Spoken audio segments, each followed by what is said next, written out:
Dr. S.D. Misal sir, Junior College Supervisor Ravindra Karanje sir, MCVC Supervisor Praveen Udge sir, IQAC Coordinator Dr. Sanjay Kale sir, Dr. Anita Dole ma'am, Dr. Sudhir Garad sir, Ambadas Khellare sir, Dr. Patwari sir and Dr. Wadkar sir. We all are eager to listen the keynote speech by the speaker, but prior to it, it would be pertinent we have the introduction of today's chief guest. So I request Dr. Anita Dole ma'am of today's resource person. Please ma'am, welcome. Thank you sir. Good evening everyone. You are welcome to this grand national and international webinar series on occasion of Golden Jubilee year of the college. Shri Kumarswami Mahavidyalaya Ausa has organized a wonderful grand knowledge sharing webinar series with the aim of women empowerment and women dignity. So I am very thankful to respected principal for giving me this opportunity to introduce a resource person on this virtual platform. My special thanks goes to all the respected organizing committee members and big thanks to all the respected participants. Those are joining daily from all over India and abroad also, and they are making this series a very successful series. So it's my pleasure. I am here to introduce today's keynote speaker, Honorable Preetha Abraham ma'am from Greenfield, Chennai International School, Chennai. Title of speech is Helicopter Parenting, the Balance. Preetha ma'am has completed MA, MPhil and she is gold medalist for MPhil. Also completed B.Ed. She has 20 years working experience as a principal and with 18 years in administration in institutions of prestige. She got 2 times Best Teacher Award. She published a book for the kindergarten students intended at enhancing their reading skills.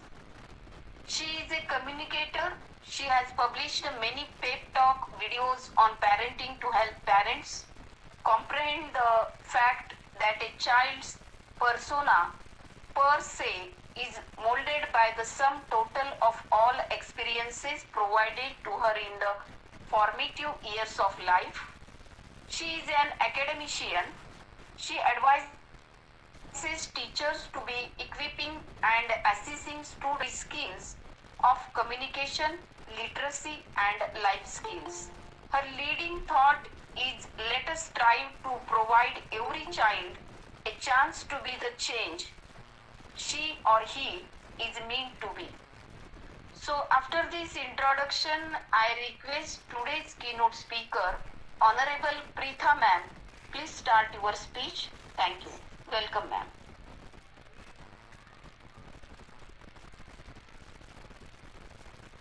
Please Thank you, Miss Anita, for the welcome. Yeah, can you hear me? Yes ma'am. Yes. Yeah, thank you, Miss Anita, for those warm words of welcome, and the previous speaker as well. I thank you, the organizers, and special thanks to Dr. Bedka for giving me this opportunity to become a part of this monumental series of webinars that you are conducting. This is really a very wonderful effort that you have been doing there for the women empowerment. And I also, let me take this moment to congratulate the other speakers who have, or panelists or resource person who have been associated with this webinar for the series for the past few days. And I would say that really a very beautiful effort, Dr. Bedkar and the organizers. Thank you so much for giving me also an opportunity. Now, let me come to the topic as suggested earlier. My topic is helicopter parenting, the balance. I know my audience might be some young students as well as the academicians and people, dignitaries from different walks of life and from education field. I know you all are parents as well, so you might connect with what I am going to speak to you today. So for the young students who are listeners here, I would say that yes, you are going to be nurturing the next generation, and hence you should be listening to it very carefully, as well as you might also relate to certain situations that went through in your life where you might have been coming across some parenting that might have gone awry in your life as well. So that way this topic becomes very close to my heart to speak as an educationalist and academician, and I think you might also relate to it very well. So to start with, I would say parenting is an art. Parenting is like molding clay, like a potter's clay. The more he puts effort on the spinning clay, the better the pot turns out to be, the better design, the better firmness, and the better quality of the pot comes out. Some would say that parenting is an experiment, and yes, it is, because every child is unique and every child has to be treated with a very unique style of parenting. There is no cut to one size, parenting style that would be applicable to every child on earth or every parent could use. So parenting is something that has to be taken with very utmost responsible duty, and has to be taken with utmost care, because every child is unique. I would say this is something that we have to imbibe in ourselves. Every child is unique and no child can be compared to another. This is something we need to be very, very careful about.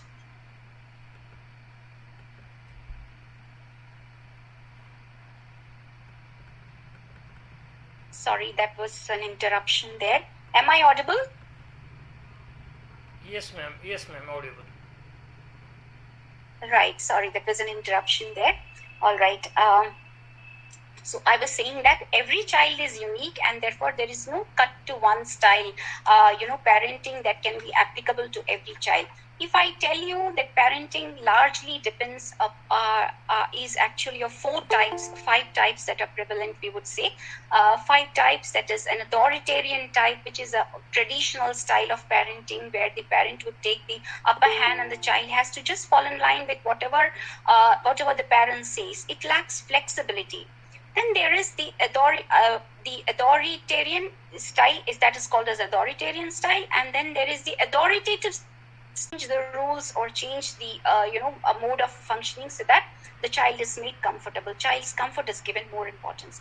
Then there is the permissive parenting, where the child it is a very polar opposite from the authoritarian style.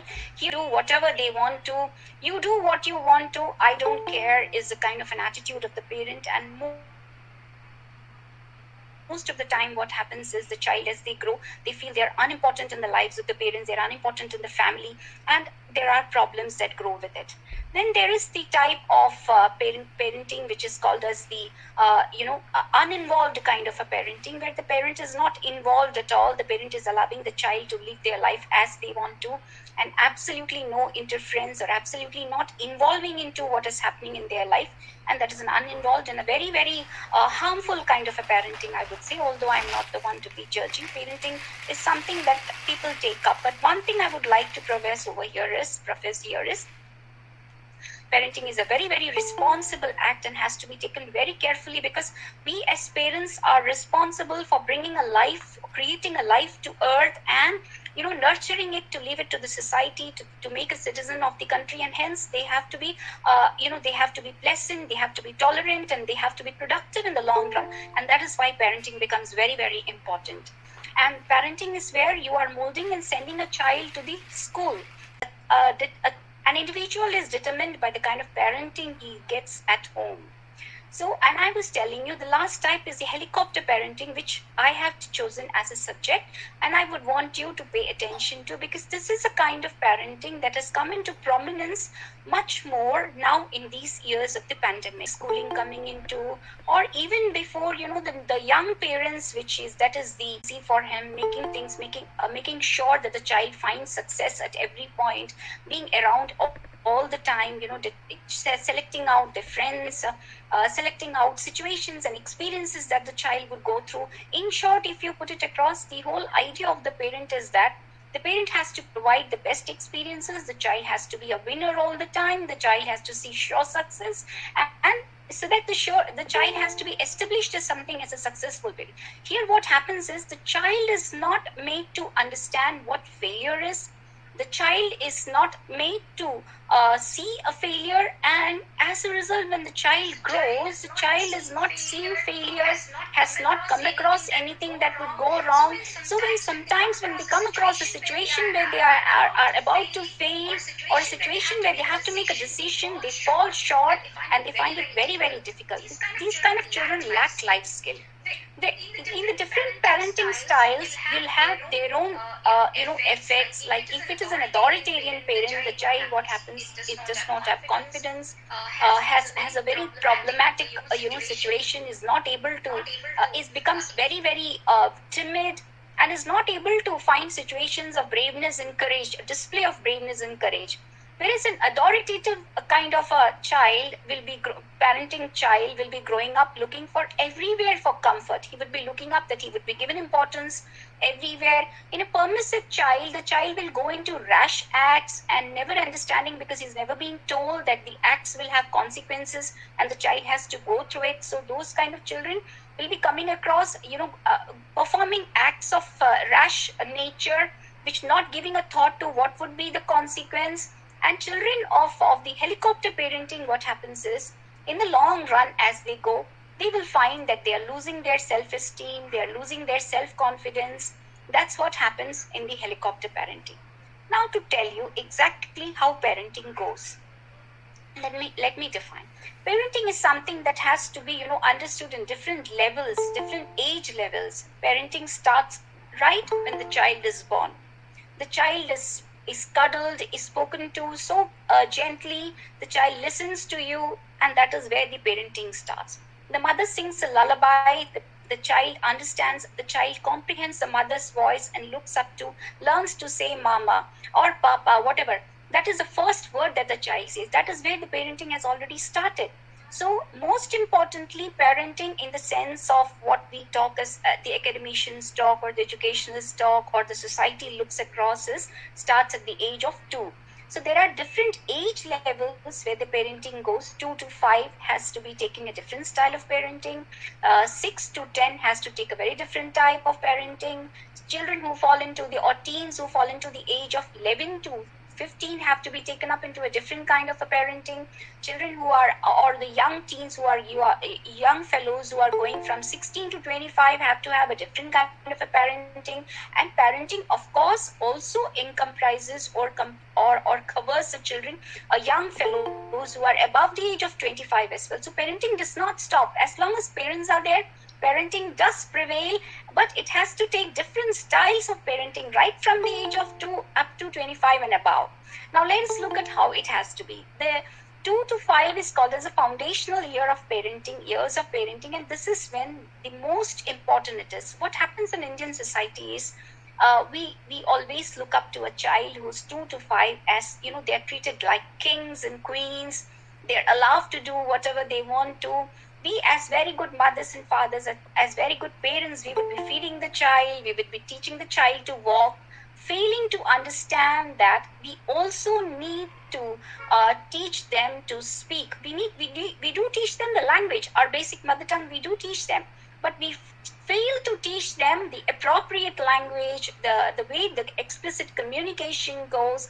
We fail to teach them how to walk, the gesture, the posture, all this we fail to. So this is the age 2 to 5 is the right age wherein we ought to be taught how to talk, what kind of a communication experiences are they going to be using in their life, they ought to be using the word please, sorry, thank you profusely, because it's very important to have etiquettes, to have manners. It is very important that the right language is adopted at this age of time. It is very important that the child walks properly with the right posture. The child learns to use their gestures or body language, keeps very perfect, so that this is the age that can be taught very easily. 2 to 5 is an age when the children's the level of imbibe is the highest. They can learn as many languages as they wish to. They can learn as many, subjects as they can. Although it is the start, but that is the age when they can learn so many languages. They can learn so many things. So this is the right age to be teaching them the etiquettes, the manners. As we have always heard, teach a child the way he has to take, and he would be never leaving it till he is old. So this is the right time, the foundational years, when he has to be taught all these, how to talk, how to walk, and which language to appropriately speak, etc. This is very, very right time. And when they move on to the ages when 6 to 10, the school takes over, and that is where the school teaches the children to speak in groups of students, to speak public speaking, to do public speaking, to be explicit in their communication, to speak precisely and concisely what is required, to follow the appropriate language mode, etc. All these comes in the school years, and of course they go on to develop in their language, adding appropriately everything, and go so on and so forth. So now the question of, should we be scolding the child? Should the child be chided at any point of time, or there should be reprimand being used? I would suggest that punishments should be a no for the child, because the child always understands when he is being spoken to.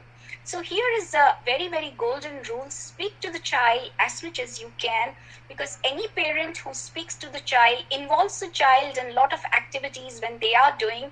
Definitely have children who grow up to be very understanding, very much more exposed to realities of life, and very much more equipped to be handling situations when they come across. So when you are talking to the child on different varied subjects under the blue sky, I'm telling you, those children are the ones who are very confident to speak to people, who develop a level of self-confidence, who have their self-esteem as on the optimum, and are able to speak precisely and concisely what they want to.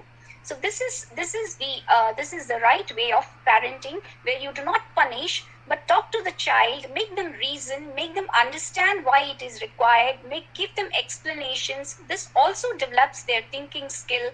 This develops their ability to reason. This makes them analytical. Levels of analysis grows in them, and this is how they also turn out to be creative, because thinking child is the one who becomes a creative child.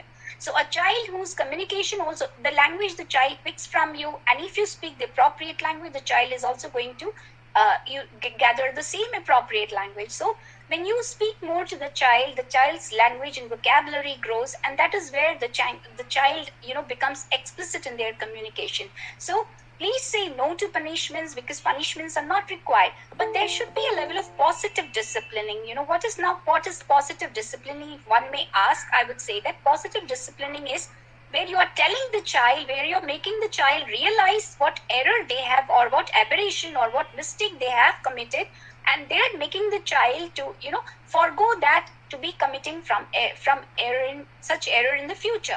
So you are making the child understand the consequences of the wrong act the child has committed, how it is going to be wrong for others, for self, and thus making the child realize that the punishment, like productive punishments, like cutting down the entertainment time, making them do some chores or some activities, which of course they ought to be involved in doing all kinds of chores in the house. But other than that, giving them certain common chores that they would understand, if I am committing such acts of rash nature, I would be made to subject to these kind of things, which are probably not very pleasant to the child, or probably not likable to the child. So that's where the child understands, my entertainment time, my play time is going to be cut if I'm doing harm to somebody else, or if I'm committing an act that is rash of nature. So this is how a productive punishment or positive disciplining should be exercised at home. The child there comes to understand that the consequence of the entertainment time being cut down is because of the consequence of the act that I committed, which was very wrong, and I ought not to do it again if I want my time of entertainment not to be cut out. Similarly, when the child does a very good act, when he's being kind to others, when he's being generous in helping or sharing, at that time definitely the parent should come out to also appreciate and reward the child with, or taking them out for a picnic, or taking them to a bookshop to buy some books, etc. Here I would like to mention the child should be develop a reading habit in the child. The child should be introduced to book very early in age and should be made to read, because reading is a treasure house. Books are a treasure house, and reading makes them, come across so many experiences that people have gone through, and that is where they understand the realities of life. That is where they also become creative and start thinking, and they might even develop the most important skill that we are now to be celebrating in India, that is the creative skill. And of course, reading makes their communication grow, their vocabulary grow. So communication, creative thinking, critical thinking, these are the skills, the 21st century skills that we are looking across for it to be grown. So reading is one simple exercise that can make a lot of difference in the lives of the children. Children who read also become very rationally thinking children, and also are seen to be committing wrong acts very rare. Their frequency to commit wrong acts becomes rarer and rarer as they read more. So this is something that as a parent you should be establishing in the child, the reading, a bedtime reading, or probably some time throughout the day. All the children should be made to read books. This becomes very, very important, and this is a very, very positive act any parent would actually start with.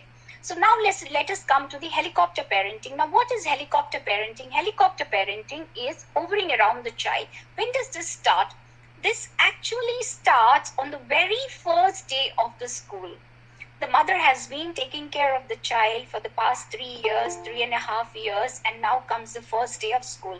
Mother is very anxious. Father is also anxious. Fathers are good at hiding it, but the mothers, they become too anxious, and when they go and drop the child into the school, the child walks into the pre-KG or the LKG classroom, mother is most anxious and does not understand what is going to happen. So my child is going to be left alone in a very crowd. Now how is that lady who is there as a teacher, how is she going to treat my child? The anxiety transmits into the child. It transmits. Anything that happens at home, it transmits to the children. So if good things are happening at home, pleasant things are happening at home, it transmits to the children. Children become pleasant in nature. Children become good in their activities and acts and treating others. So here the mother's anxiety as the child walks into the classroom for the first time transmits into the child, and some children are, curious to know what is happening inside the classroom. Other children break down, they start crying. And crying is contagious when it comes to, 3.5 years, when they are in the pre-KG. It's a contagious act. One cries and all of them start crying. And, it becomes a kind of a very anxious and very ill moment for the child who's for the first time in the classroom. Where did this all anxiety come from? So the mother becomes more anxious, and the anxiety grows with the days, and it only eases after the child is gone for more than 1.5 months. And slowly as the child becomes into it. But still there always rises that I have to show my child is better than the other. My child has to succeed better than the other. My child has to get more marks. My child has to speak better. My child has to sing the nursery rhyme better. My child has to act better. My child should be there in every play. So this idea of the mother that my child should be better, it is there in some fathers as well. I'm not going to be here gender discriminating.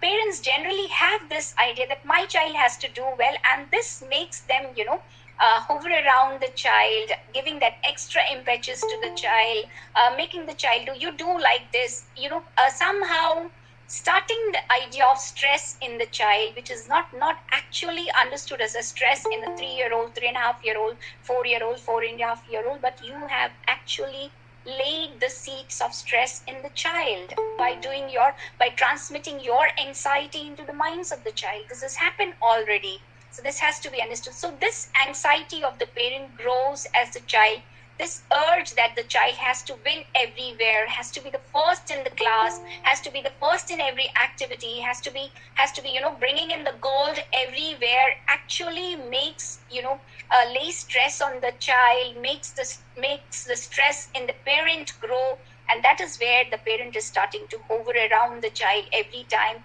allowing them extra so that the child will be picking up from there, etc. So this is the start of helicopter parenting, and this goes on and on. If this proceeds, if this continues to grow, what happens is your child is losing out over there in his own character, in his own personality. He doesn't evolve, because what he shows or does is what you are teaching him or you are wanting him to do. His own unique personality, his own unique character does not come out. The child loses out on that, and that is the biggest harm that happens in the child's way. The child picks up, it's a vicious circle.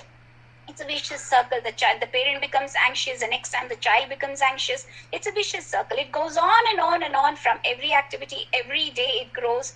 The child is slowly losing self-esteem. The child thinks that I cannot do anything. I need my mom to help me. I need my daddy to tell me what next to be done. So the child slowly becomes, dependent upon you for every activity, for doing everything right. The child thinks that if my mom doesn't tell me, I will not know what to do. The child thinks that if my father is not helping me with this activity, I might not be able to do it right. So this dependence on you becomes more and more, firm in the child's mind, and the child loses the thing that even if I lose in class 4, in class 5, what big difference? I am learning in the way. Every mistake that the child makes him learn. The child can afford to make a mistake and learn from it, but an adult cannot. Adult mistakes are of harmful nature to the society, to the family in general, or to the places where they are. So child's mistake is always a forgiving kind of a mistake, which can always be undone, which can always be repaired. But when the adult makes a mistake, many times it becomes an irreparable mistake. A damage is more. So please allow the children to make mistakes. Let them learn from their mistakes, because mistakes should be celebrated, because that is where the learning is happening. The child learns that, okay, if I do this wrong, I have done it wrong. This is not the right way of learning. So next time he knows very well not to do it. If the child fails once, he knows that this is the wrong thing I have done the wrong, that's why I failed over here. I should have studied in this manner. I should have done the act in such a manner. I would have won over there. Celebrate failures as stepping stones to success, instead of, becoming depressed at failure. Please teach your children. Hovering parents, what happens is they always take the failure on themselves. They think that the failure is my failure. I have failed as a parent to make my child succeed. And they are developed the stress. This stress transmits more on to the parent. So helicopter parenting as a whole, what it does is makes an unhappy atmosphere for the parent as well as for the child as well.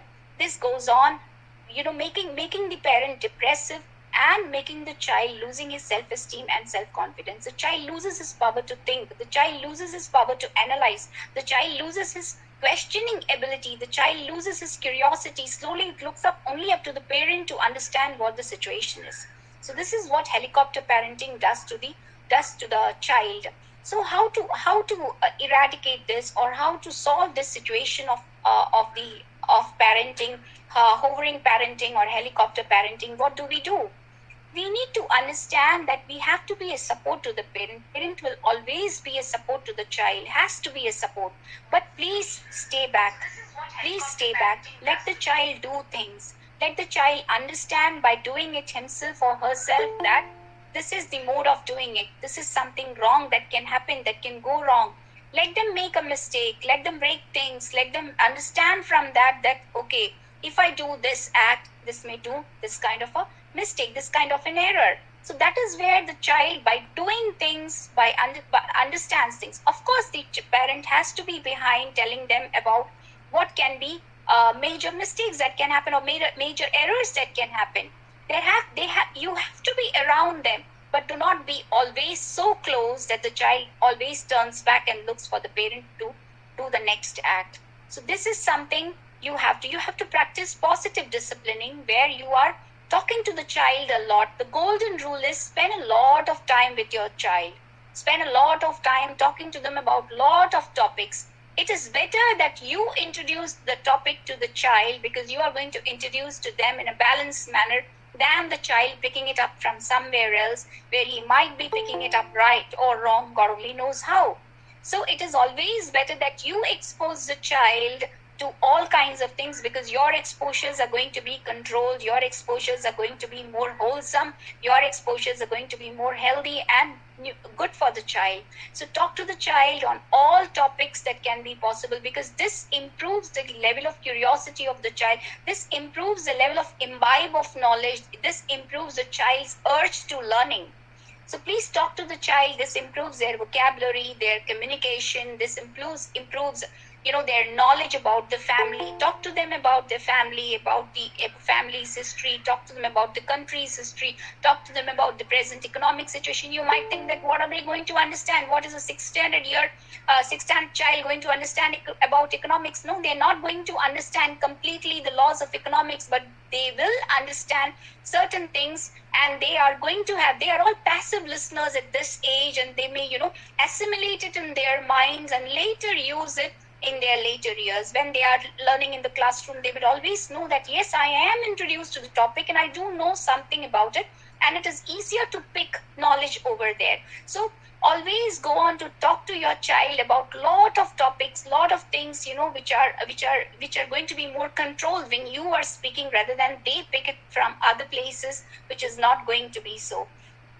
So it is better that you be a parent who's supportive, who's hovering around, but at a distance, keeping an eye on how the child is moving around, how child is doing things, and this will always help the child to grow in a wholesome way, in a much more healthier way.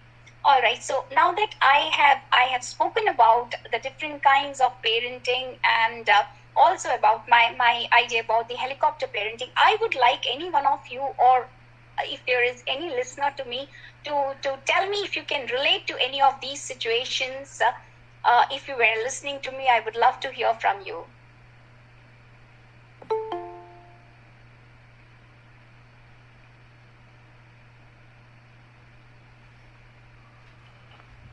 Anybody?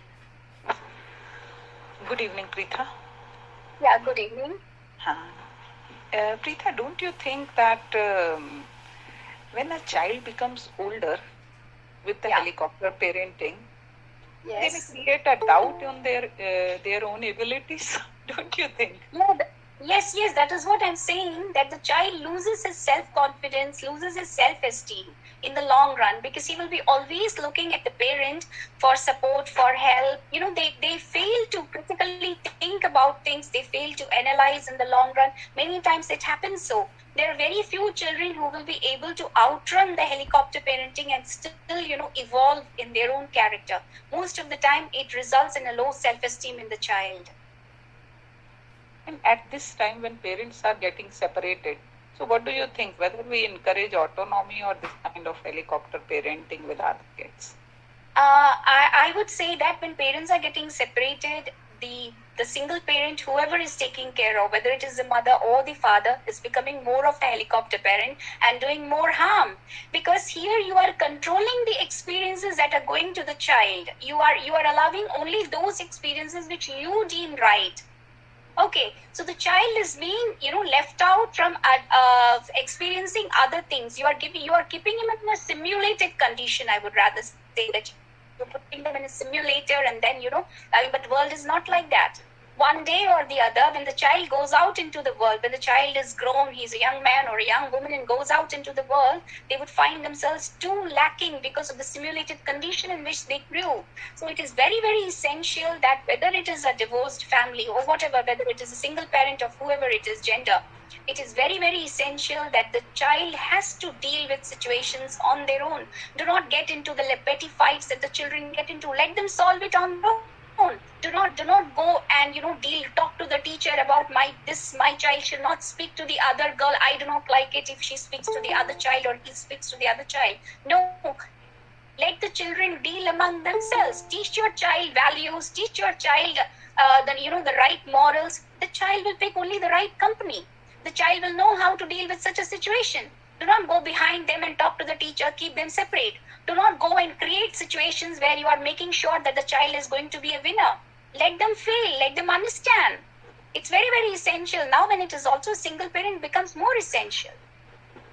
So, how a parent can effort to protect their child from pain and disappointment at early age? Pain and disappointment is a part of world. We can't create a new world for the child where there is no pain or disappointment. That is what I said in the early. If the small child, the pain is also lesser and minimal, and the disappointments are also going to be very, very of a very minimal quality. What can be a big disappointment for a child? I lost my pen. I have not got a first rank. I have lost a friend.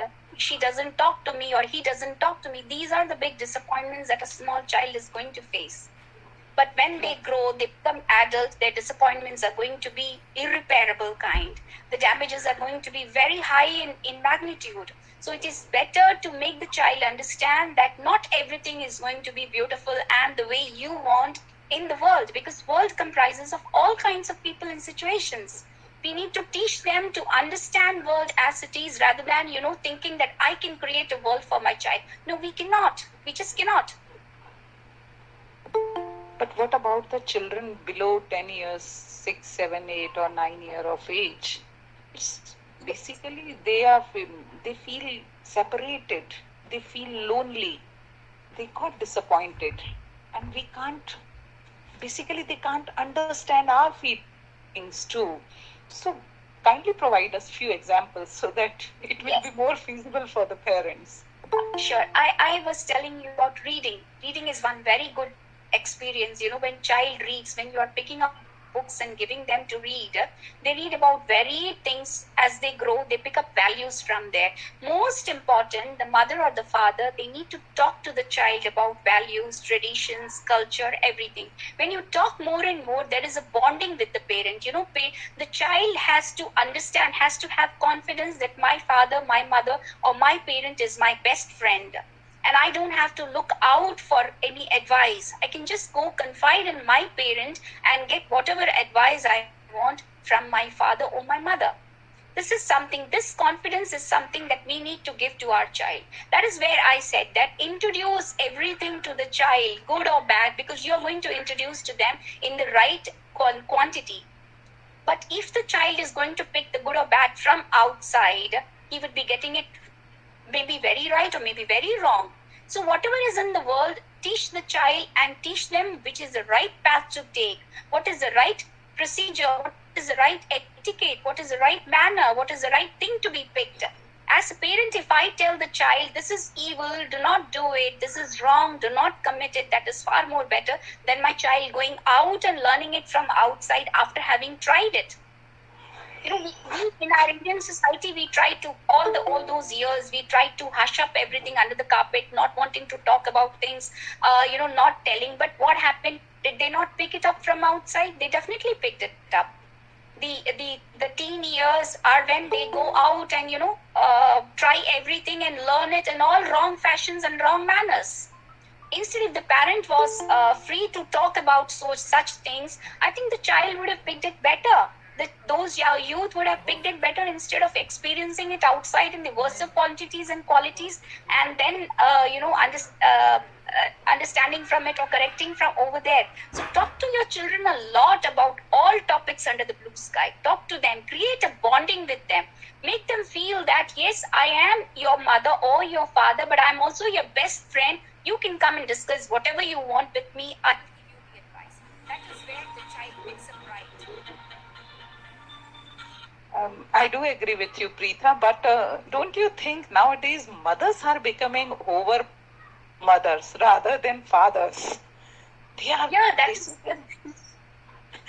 So as a counselor, it is very difficult for me to deal with such a mothers. To give me a few suggestions for the same.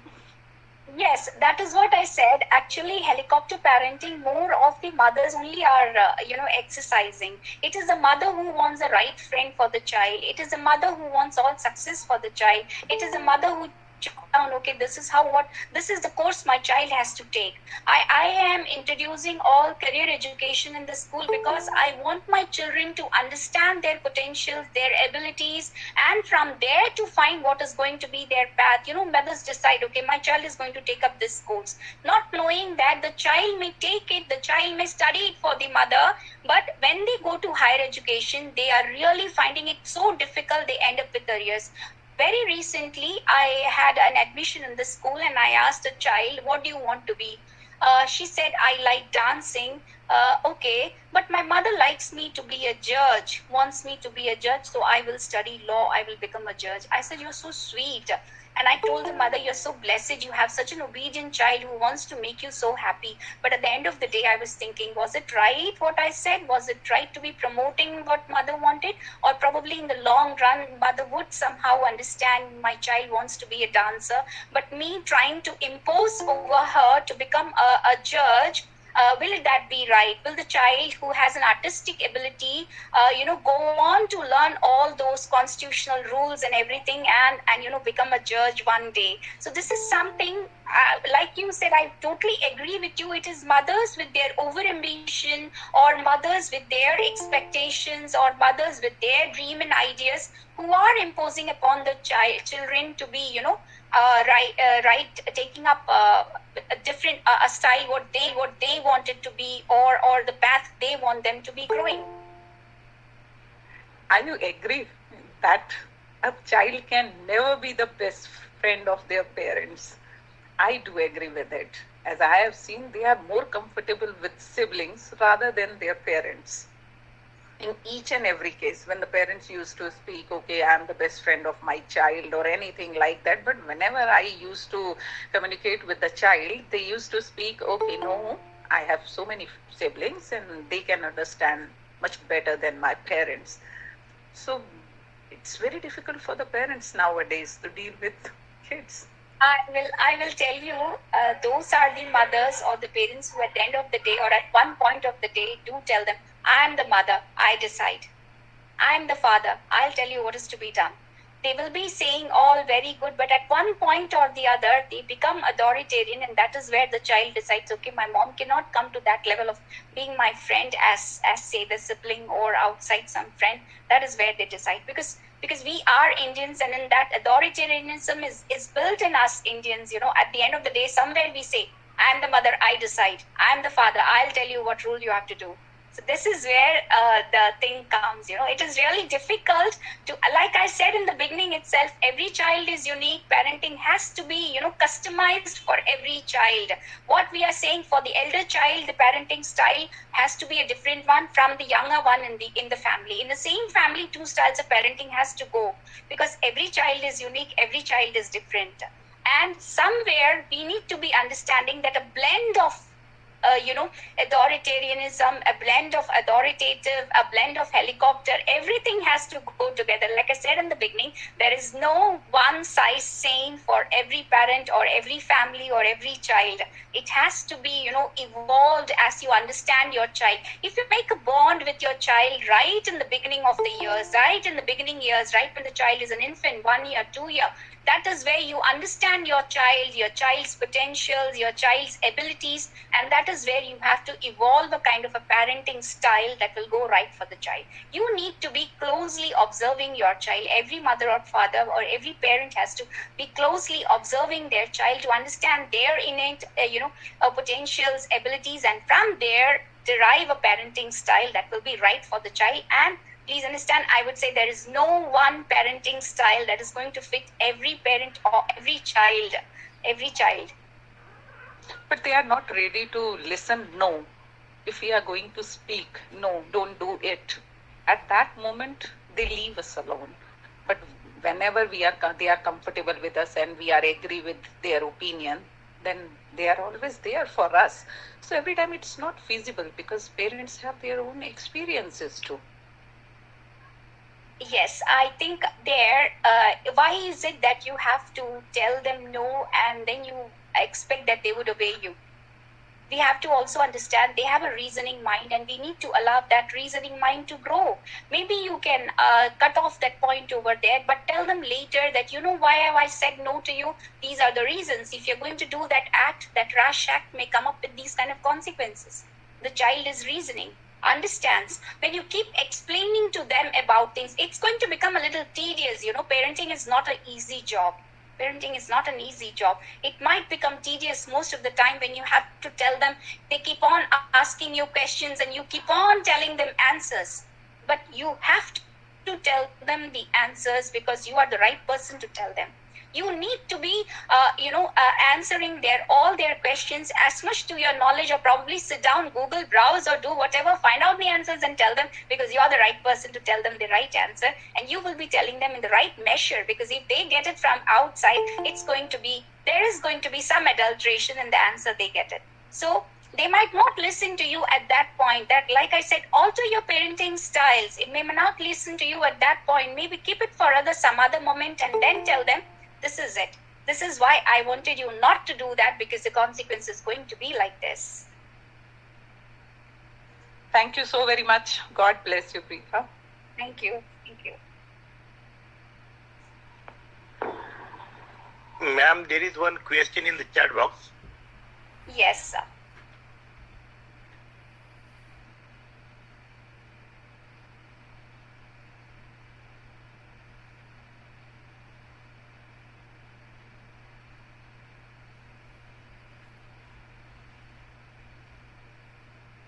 How dangerous is to feed small children with a mobile phone? Is that the question, Mr. JV? Yes, ma'am. Yes. Yes. Mr. JV Singh, if you would recall your own childhood, I'm sure your mom fed you without the mobile phone. It is definitely very, very dangerous, because what is happening now is the small children are becoming, addicted to gadgets. It has a lot of harmful effects. The first thing is they're no more attentive to you, they're attentive to the mobile. Leave alone the radiation and all that talk. I'm not talking about all that. That is different. The first thing is the child's attention is caught by a mechanical device and not by a mother or the father. The child should be looking up to the mother and father for answers. Here, we are teaching the children to look to the Google for all answers. This is how. So it is very, very dangerous. The child should have made a bond with you. Instead, the child is making a bond with the mobile. Does the mobile have a soul to teach him the values? No, the mobile does not. So mobile, of course, or most of the mothers, feed their children, showing them a mobile phone. Earlier, it used to be television, but it's the same. Both are devils. Equal. Maybe one mobile is a bit more bigger devil than the television. But please understand, what is happening here is the child is developing a bond with the mobile and not with the mother.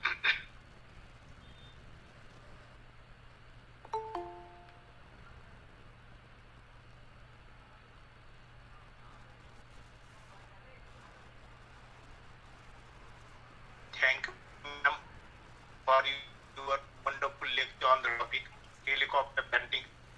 Thank you, participants, for your queries and doubts. Because of the answers to the queries, we got lot of information from honorable speaker.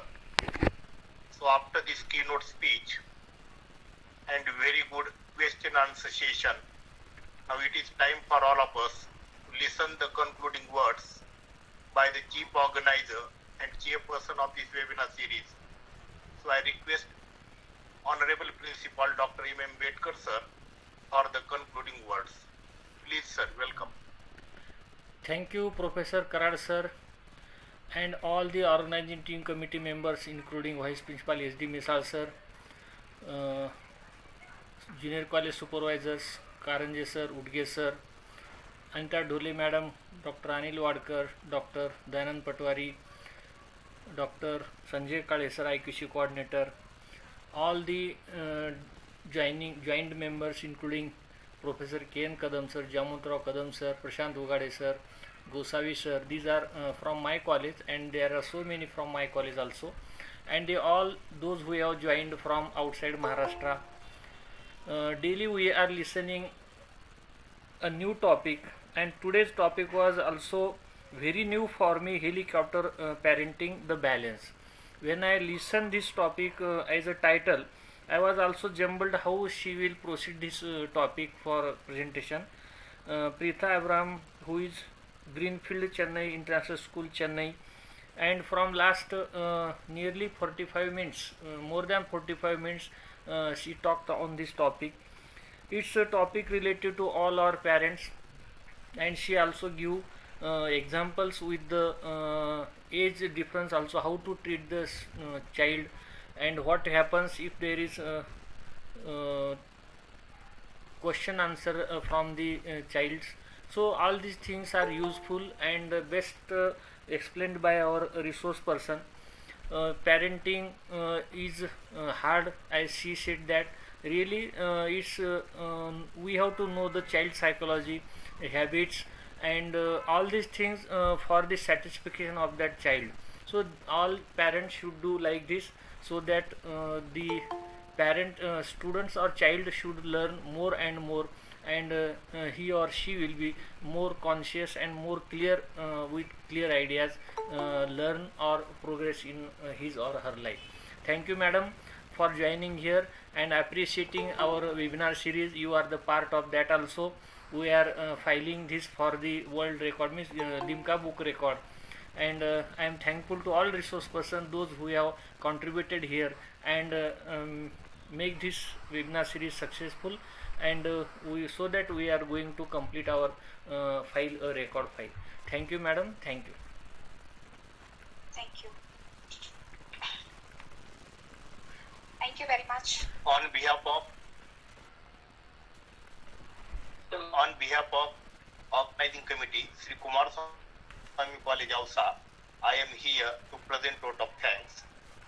First of all, I would like to thank today's honorable speaker, Preetha Abraham ma'am, who accepted the invitation of the college and delivered a very nice lecture, informative lecture on the topic helicopter parenting. And we all have understood it very well, how parenting should be done, and how the feelings and emotions and needs of children can be understood by the parents to make positive changes in him or her. So on behalf of the organizing committee of webinar series, I sincerely thank you, ma'am.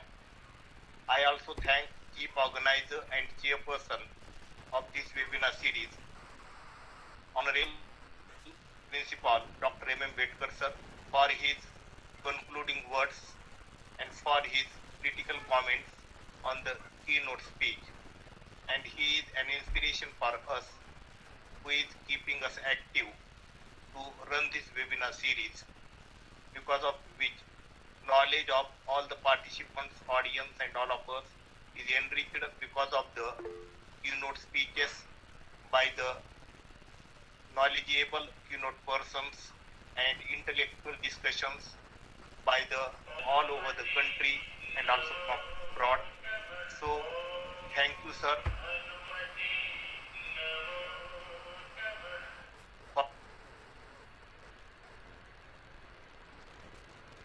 for their participation and for their active participation in question answer session, and for making this webinar series a success. Thank you, participants. I also thank Dr. Anita Dole ma'am for the introduction of honorable resource person. Now I request participants, do not forget to fill feedback link to have your certificate, and at the end, with the permission of chief organizer and chairperson, Principal Dr. M.M. Bedkar sir, I declare here that today's webinar is over. Thanks to all. Thank you very much. Madam, please, madam, please, you send your article. If you not sent, we want to include this article in our book. Surely, sir. Sure, I'll be sending it. Yes. 2-page summary just we will include in the book. Thank you again, madam. Definitely. Thank you. Thank you, sir. Thank you, sir.